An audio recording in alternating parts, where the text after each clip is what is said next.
What's poppin'? We got the house history class, man. Happy Corona break to y'all. You know what it is. Go ahead, like and subscribe to the channel. This is where you finna learn about the history. You feel me? Tune in. Straight like that.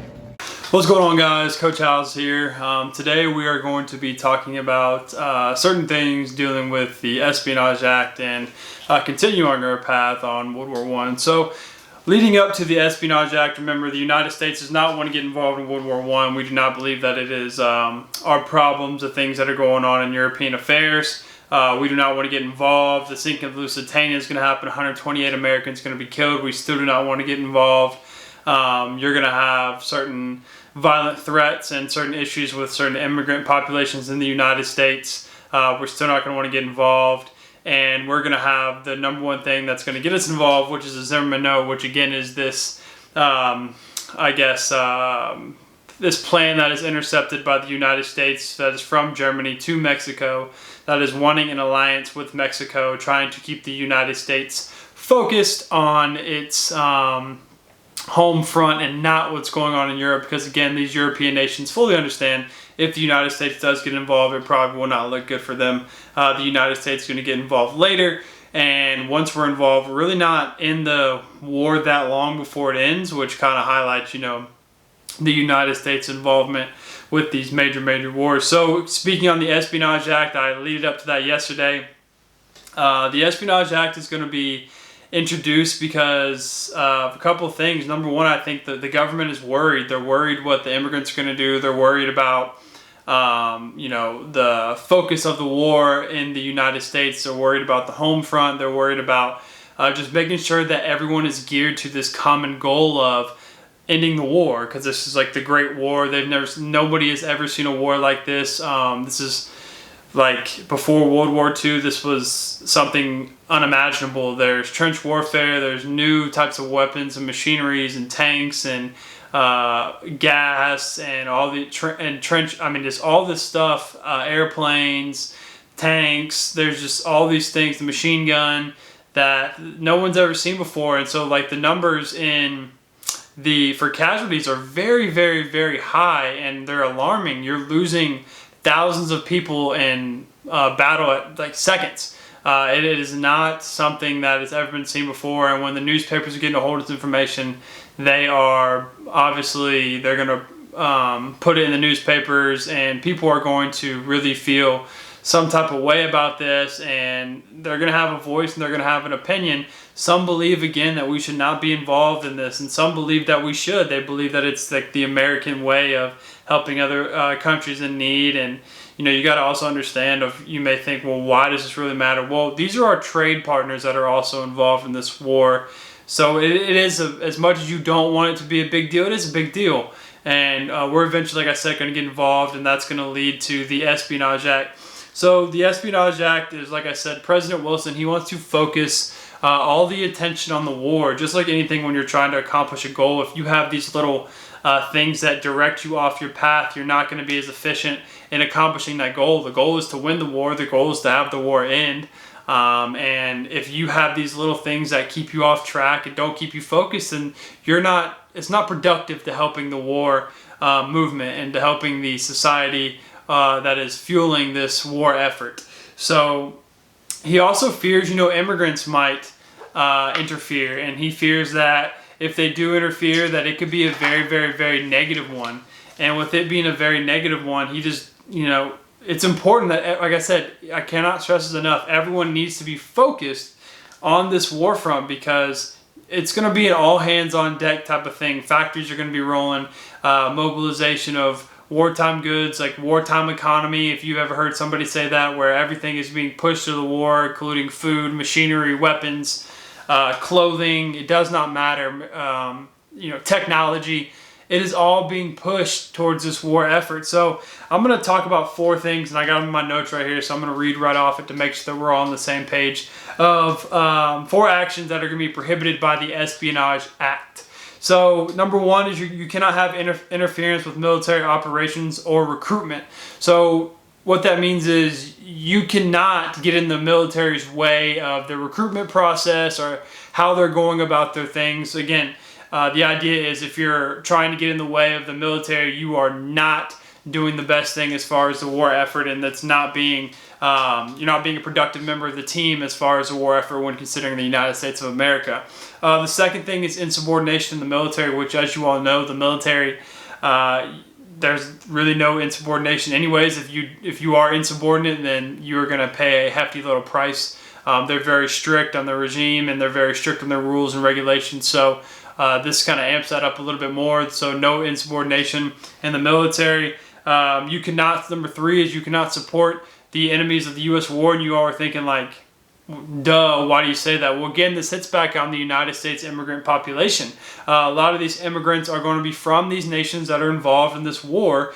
And, you know, it's very easy to support their home nation. It's kind of like, you know, if you, like, I'm from Ohio, but I live in Georgia. Well, I still support Ohio things and teams. Well, why? Well, you can say, well, you live in Georgia now. Shouldn't you be a Bulldogs fan? Well, no, not necessarily. My ties go back to Ohio. Still have family in Ohio, and I'm very much, you know, Ohio blood, if you will. But that would not be acceptable if you're talking about, if you're using that example for like a sports perspective. So you're not going to be able to support the enemies, meaning if you're a German immigrant, you're not going to be able to support Germany. If you are, you know, any immigrant of the United States, enemy territory or enemy country, you cannot support your home nation. Which, you know, just because you're living in the United States, as you may know, does not mean that you support the United States in every faction or every manner. You could just simply come to the United States to expand business, to get a better economic opportunity, to just get a better life. That does not necessarily mean that a German immigrant at this time hates Germany. It just could mean that they're coming for the United States, or coming to the United States specifically for the fact of they're trying to get a better job. So it's very important that the enemies cannot be supported through United States citizens, which, like I said, you all may think, well, no, duh. Like, we obviously, well, you got to think about the immigrant aspect of this. And the fourth one is you can't have any speech against the government that is like ill will. You can't have any speech that goes against the government, the war, capitalism. You can't have any of that. And so you all may be thinking, well, how is that possible? You know, the First Amendment gives us the right to freedom of speech. Well, newsflash, this is another time in Americans' history where your constitutional rights or your Bill of Rights are going to be infringed, meaning your right to freedom of speech is going to be taken away, which is very unconstitutional. And speaking of unconstitutional, this guy that I talked about last video and I guess, a couple weeks ago, Eugene Debs and the Pullman strike. So Eugene Debs is going to come about again, and he's actually going to be arrested under the Espionage Act. If you see Eugene Debs, you need to automatically think Pullman strike, Espionage Act, and to connect those two. Eugene Debs is going to be giving speeches on why he does not want Americans to join the fight. And this is not uncommon. As I said, a lot of people don't want the United States to get involved in this, and they're kind of, his whole thing is, you know, why, it's the same rhetoric that we see in World War II. You know, why are you going to go fight and volunteer? Why should these young men in America have to go volunteer their lives to end something that is not really supported in America? Meaning you're fighting for something when you're not being treated fairly in America anyway. So this goes to the minorities, this goes to the immigrants, this goes to all those types of people, and he's really, really calling for I guess a boycott of the war, the boycott of the recruitment, and the boycott of the United States war effort in World War I. And he's going to be arrested because obviously he just violated all four of those rules, which you can't even violate one. You know, clean sweep. So he's going to get arrested because of that. And he's really, really, really famous when talking about this. He's also going to be responsible, quick little tidbit, he's responsible for the creation of the Socialist Party. He's going to start this party while he's in jail. And it gains a little bit of movement. You can see, I think, on your notes packet, it's got like your little percentages for the election. You can start to see, well, it's got a little impact as far as the election comes. And then that socialism or socialist, like I said, is going to be I call it like a keyword or a hashtag. And it even is a hashtag in today's society. They don't use the term socialism for what it actually is. They use the term socialism, I guess, in the United States for certain policies that people believe are socialist. And we'll get into the difference between socialism and capitalism and all of that in a different video. But The last thing I'm going to talk to you all about is the Great Migration. So the Great Migration is very, very important. This is when you're going to have these African Americans moving to these northern cities. And you're going to have these cities such as Harlem, New York, Chicago, Detroit, all these places. They're going to start to see a rise. Cleveland, they're going to start to see Philadelphia. They're going to start to see a rise in their population. And you may think, well, why is that? Well, think about it. You go back to the Civil War. What kind of jobs are happening in these northern countries, or not countries, but northern states during the Civil War? And they're industrial, right? Pittsburgh. You talk about the steel industry and all of that. So there's factory jobs that are available up there, and with the wartime goods, the factories become booming with these wartime products of ammunition, tanks, whatever you can think of, rubber, vehicles, clothing. They are booming, and they're having to manufacture a lot of them to send over to the war front. So what happens is there's a call for jobs, and African Americans take this opportunity for really two reasons. Number one, like I said, there's a need for jobs to be filled in these factory plants in the northern part of the United States. And then number two, they're escaping like the Jim Crow South, right? So the racism that they experience in the South for a long time, this is their opportunity to escape some of that. So these cities, like I had said, Detroit, Philly, Cleveland, Chicago, this is Harlem. All these are going to see a rise in population.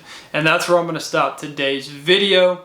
Make sure you're doing your note packet. Make sure you're staying on task with any projects, not only for my class, but any other class. And again, as always, if you have any questions, please feel free to reach out to my email, my blog, and or Remind. Hope you are having a good one.